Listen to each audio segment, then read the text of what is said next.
Good morning students, मैं Chetram Sharma Bharat sir classes में आप लोगों को इंग्लिश की एकेडमिक और कॉम्पिटेटिव दोनों प्रकार की इंग्लिश पढ़ाऊंगा। और जैसा कि मैं बता देना चाहूँगा कि मैं 25 साल से अनवरत अंग्रेजी शिक्षण में कार्यरत हूँ और एकेडमिक तथा कॉम्पिटेटिव क्लासेस दोनों तरह की इंग्लिश पढ़ाता रहा हूँ। और कई हमारे स्टूडेंट्स अच्छी अच्छी जगह पर कॉम्पिटेटिव इंग्लिश पढ़ करके सेलेक्ट हुए हैं और यहाँ तक कि एक आध स्टूडेंट तो प्राइम मिनिस्टर कार्यालय तक पहुंच चुके हैं हमारे अभी इतने समय में। और जो अभी रिसेंट समीक्षा अधिकारी का रिजल्ट निकला तो 6 स्टूडेंट्स हमारे सेलेक्ट, जिसमें एक स्टूडेंट तो टॉप 5 में सेलेक्ट, जिसका नाम पंकज सिंह है। और अगर आप लोग चाहें तो उससे कन्वर्स भी कर सकते हैं, नंबर हमसे मिल जाएगा।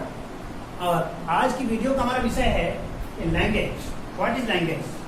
Language is an essential part of our life. That is the mean of communication for us. जैसा कि हम सभी लोग जानते हैं कि लैंग्वेज जो है वो हमारे जीवन का अभिन्न हिस्सा है। ये हमारे लिए वैचारिक आदान प्रदान का माध्यम, क्योंकि हम अपने व्यवहारिक जीवन में अनेक प्रकार के शब्दों के माध्यम से दूसरे लोगों को अपने विचारों से अवगत कराते हैं और दूसरे लोगों के विचारों से खुद को अवगत कराते हैं। And afterwards I want to describe that language can be divided into, classified into 3 groups. One of them is written and another is oral and third is symbol. Written language and oral language both are the complements of one another. हम सभी लोग जानते हैं कि written language और oral language दोनों एक दूसरे के कॉम्प्लीमेंट्स हैं, जबकि सिंबल लैंग्वेज में हम संकेतों के माध्यम से अपने भावों को व्यक्त करने की कोशिश करते हैं। रिटन लैंग्वेज और ओरल लैंग्वेज दोनों में शब्दों का प्रयोग होता है, दोनों का प्रमुख माध्यम शब्द है। And we know that words are based on parts of speech, that is an essential and tough task is considered to be in the study of English. हम सभी लोग जानते हैं कि शब्दों का प्रकार और शब्दों का प्रयोग किसी भी प्रकार की भाषा के लिए एक कष्ट साध्य माध्यम माना जाता है।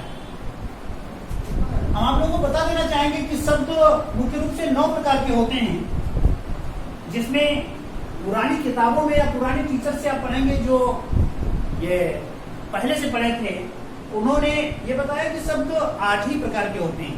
उनमें एक आर्टिकल जो है ये नया जोड़ दिया गया है। उसके विषय में अभी इसी वीडियो के अंतर्गत आप लोगों को बताया जाएगा। जो शब्द 9 प्रकार के होते हैं उसमें सबसे पहला है noun. Noun refers to the names of persons, places, things, emotions, animals and other things as well. जो नाउन है, नाउन का हिंदी अनुवाद है संज्ञा। संज्ञा से हमें किसी व्यक्ति के नाम का, किसी स्थान के नाम का, किसी वस्तु के नाम का, किसी प्रकार के मानसिक संवेग के नाम का या किसी पशु अथवा पक्षी के नाम का बोध होता है। संज्ञा के प्रकार और इन अन्य शब्द भेदों के प्रकार के विषय में अगले वीडियो में डिस्क्राइब किया जाएगा। जैसा कि अभी बताया जा रहा है कि केवल शब्द भेद अथवा शब्द कितने प्रकार के हो सकते हैं, यही आज के वीडियो का विषय है। दूसरा ग्रुप है pronoun, used in place of noun. जैसा कि आप लोग सामने लिखा हुआ देख रहे हैं, प्रोनाउन एक ऐसा शब्द होता है जो कि नाउन के स्थान पर प्रयोग किया जाता है। नाउन को ये रिप्लेस कर देता है। सभी लोगों को ध्यान रखने की आवश्यकता है कि नाउन का रिपीटिशन पार्ट ऑफ रिपीटिशन माना जाता है, जबकि प्रोनाउन का रिपीटिशन पार्ट ऑफ रिपीटिशन नहीं माना जाता। It can be said that the part of repetition has been removed by the invention of pronouns. हम सभी को ज्ञात होना चाहिए कि पार्ट ऑफ रिपीटिशन अथवा भाषा के पुनरुक्ति दोष को दूर करने के लिए ही प्रोनाउन का आविष्कार किया गया है, जिसका प्रयोग निश्चित रूप से नाउन के आधार पर किया जाता है। उदाहरण के लिए जैसे किसी व्यक्ति का नाम बार बार बोला जाए तो वो अच्छा नहीं लगता। उस नाम की जगह पर अगर प्रोनाउन बोल दिया जाए तो वो ज्यादा अच्छा माना जाता है। जैसे कि मान लीजिए कि आपके अध्यापक एक लोकप्रिय व्यक्ति थे, वे विद्यार्थियों को बहुत अच्छी तरह से अपने विषय वस्तु से अवगत कराते थे। तो जब अध्यापक की जगह पर हमने वे शब्द प्रयोग कर दिया, ये वे शब्द जो आया है यही प्रोनाउन। तो अध्यापक नाउन था, उसकी जगह पर हम वे शब्द प्रयोग करके उनके प्रति रिस्पेक्ट का भी डिस्क्रिप्शन दे देते हैं और साथ में वो अध्यापक बार बार जो रिपीट होना था उसको भी हटा लेते हैं। ये जो है प्रोनाउन की इंपोर्टेंस है हम लोगों के लाइफ में, हर लैंग्वेज में। Next is verb. अगला शब्द है verb. Verb that means action denoting words are known as verb. Verb ऐसे शब्द होते हैं जिनसे हम किसी न किसी काम के विषय में जानते हैं। कोई कार्य हो रहा है या नहीं हो रहा है, it is described by verb. Such as a student is writing a letter, that means word writing describes that any work is being done by the student. Word जो राइटिंग आया है वो ये बता रहा है कि स्टूडेंट के द्वारा राइटिंग का कार्य, लेखन का कार्य किया जा रहा है। तो ये शब्द जो है ये वर्ब के अंतर्गत क्लासिफाई होता है। इसके आगे एडवर्ब। एडवर्ब जो होता है वो हम लोगों के कार्य के मेथड को बताता है, कंडीशंस को बताता है, रीजंस को बताता है, रिजल्ट्स को बताता है, टाइम को बताता है। दैट मीन्स अगर कोई ऐसा शब्द है जिनसे किसी कार्य का तरीका मालूम हो रहा है, या उससे किसी कार्य की शर्त मालूम पड़ रही है, या उससे किसी कार्य का कारण मालूम पड़ रहा है, या उससे किसी कार्य का परिणाम मालूम पड़ रहा है, या उससे किसी कार्य का समय मालूम पड़ रहा है, that will be adverb. It is definite according to language. ये जो है ऐसी स्थिति में वो शब्द एडवर्ब होगा, ये निश्चित है। That means it can be said that adverb describe only 5 things. One of them is method, another is condition, reason, result and time. Next part of speech is adjective. Like adverb, adjective also describes some definite things. जिस तरह से adverb कुछ निश्चित चीजों को describe करता है, उसी तरह से एडजेक्टिव भी कुछ निश्चित घटकों को डिस्क्राइब करता है। उदाहरण के लिए face, feature, size, merit, demerit, colour etcetera. या तो एडवर्ब फेस दैट मीन्स किसी चीज की बनावट को डिस्क्राइब करेगा, या फीचर उसके लक्षणों को डिस्क्राइब करेगा, या साइज उसके आकार प्रकार को डिस्क्राइब करेगा, या उसके गुण और दोष बताएगा, अथवा रूप रंग बता देगा। ये चीजें अगर डिस्क्राइब हो रही है किसी वर्ड से तो वो निश्चित रूप से एडजेक्टिव होगा, इसके अतिरिक्त और कुछ नहीं हो सकता। नेक्स्ट है preposition. Relative words between nouns and pronouns. ये ऐसे शब्द होते हैं जो दो या दो से अधिक नाउन या प्रोनाउन के बीच में रिलेशन डिस्क्राइब करने की कोशिश करते हैं या डिस्क्राइब करते हैं। उदाहरण के लिए हम कुर्सी पर बैठे हैं, we are sitting on chair. The word on makes a relation between we and chair. जो ऑन शब्द आ रहा है वो हमारा कुर्सी से रिलेशन डिस्क्राइब कर रहा है। In this condition, in this situation we can say that on is preposition that describes the relation between a person and a thing, and it is essential the preposition should be followed by a noun and should be preferred by a noun. Preposition से पहले भी noun होना चाहिए और preposition के बाद में भी नाउन होना चाहिए। प्रीपोजिशन भी कई प्रकार के होते हैं जो कि अगले वीडियो में डिस्क्राइब किया जाएगा, क्योंकि आज का विषय केवल शब्दों के प्रकार कितने हैं यह है, आज का विषय शब्दों के वर्गीकरण का नहीं। नेक्स्ट है conjunction. Conjunction the words those are used for describing relation between words and sentences. Those are known as conjunctions.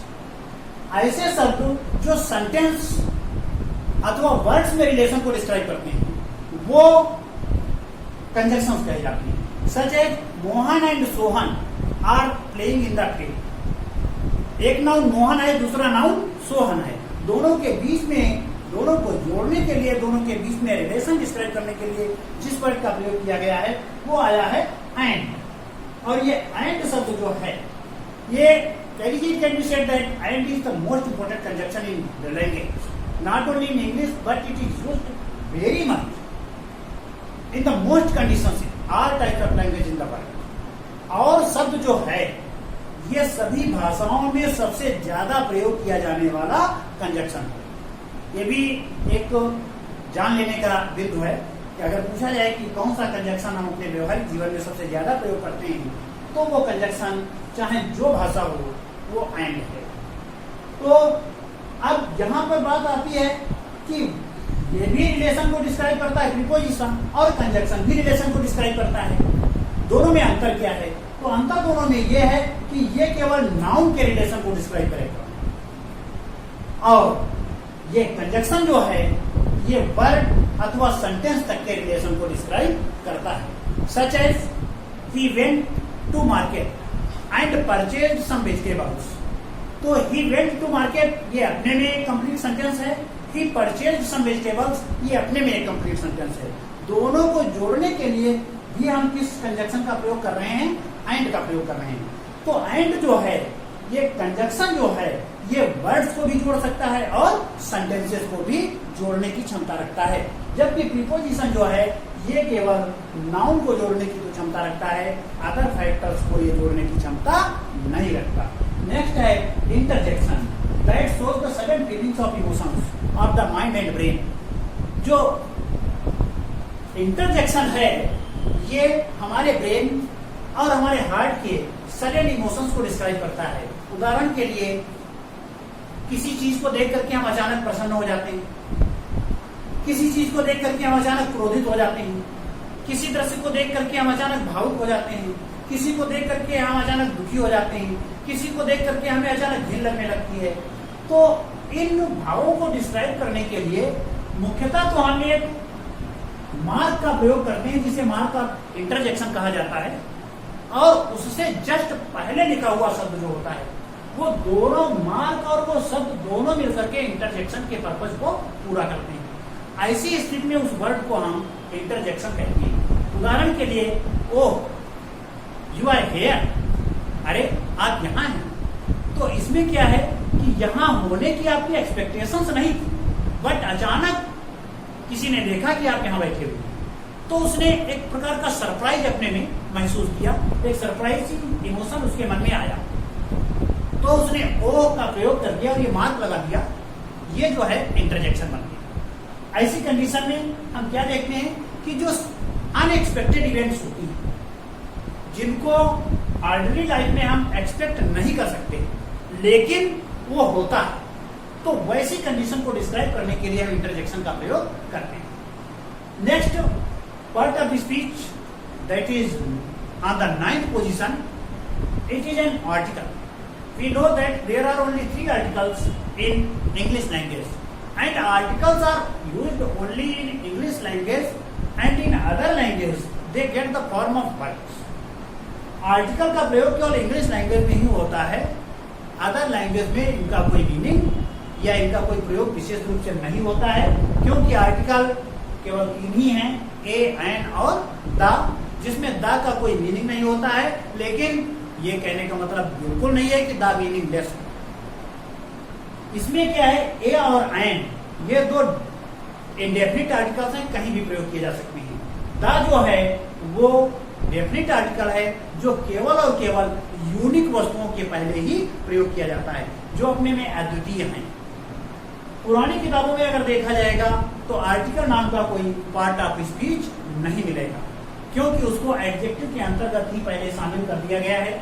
लेकिन अब नई किताबों में देखा गया है या नए जो स्कॉलर्स हैं उन्होंने इसको प्री रिकॉग्निशन दे दी है, और ये कहा गया है डेफिनेशन देते हुए इसकी, an article is a demonstrative adjective, that means article एक संकेतवाचक विशेषण होता है जो किसी व्यक्ति, वस्तु अथवा स्थान विशेष की तरफ संकेत करता है।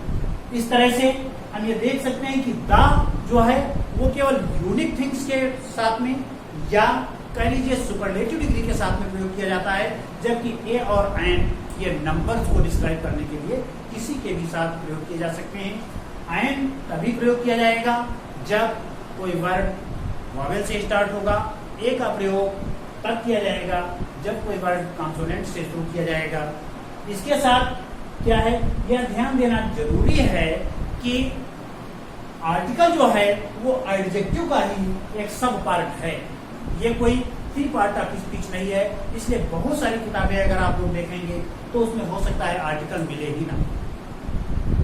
ऐसी स्थिति में हम लोग देख रहे हैं कि हम अपने व्यवहारिक जीवन में जितने भी शब्दों का प्रयोग करते हैं, किसी भी प्रकार का सेंटेंस बोलें, किसी भी प्रकार का वाक्य लिखें, किसी भी प्रकार की किताब पढ़ें, उसमें आने वाले जो शब्द होंगे वो इन्हीं 9 में से किसी एक ग्रुप के अंतर्गत गिने जाएंगे। या तो उसमें बोला जाने वाला शब्द नाउन होगा, या प्रोनाउन होगा, या वर्ब होगा, या एडवर्ब होगा, या एडजेक्टिव होगा, या प्रीपोजिशन होगा, या कंजक्शन होगा, या इंटरजेक्शन होगा, और या आर्टिकल होगा।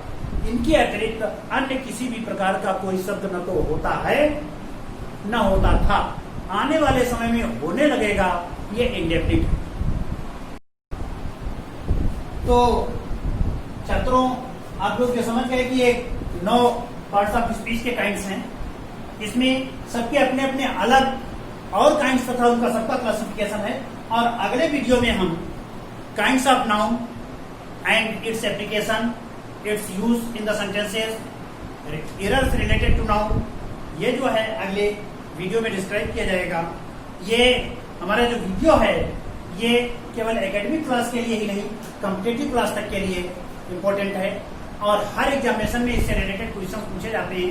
कक्षा 6 से लेकर के कक्षा 12 और ग्रेजुएट स्टूडेंट्स, यहाँ तक कि कॉम्पिटिटिव स्टूडेंट्स इसको आसानी से समझ सकते हैं, देख सकते हैं और इसका फायदा उठा सकते हैं। तो इसलिए सभी लोगों को चाहिए कि हमारा वीडियो देखते रहें और इसको लाइक और शेयर करते रहें तथा चैनल को जरूर सब्सक्राइब कर लें। थैंक्स।